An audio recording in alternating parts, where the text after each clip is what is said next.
जय बाबाजी भक्तगण. अनुष्ठानामध्ये चप्पल बूट का नाही घालत, तर याचे कारण आज जाणून घेऊया.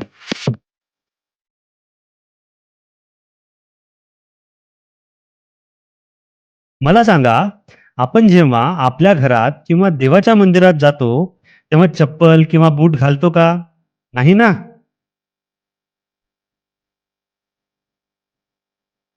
मग गुरुसमोर त्यांच्या दरबारामध्ये ज्यावेळेस आपण जातो त्यावेळेस कसं काय घालणार?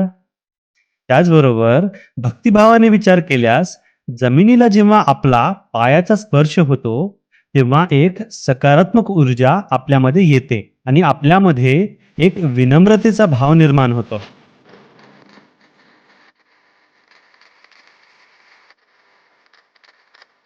आणि त्यातल्या त्यात चप्पल बूट प्रामुख्याने कातडीपासून बनलेले असतात आणि ते धार्मिकरित्या अशुद्ध मानले जातात. म्हणून बाबाजींच्या अनुष्ठानात आपण चप्पल किंवा बूट घालत नाही.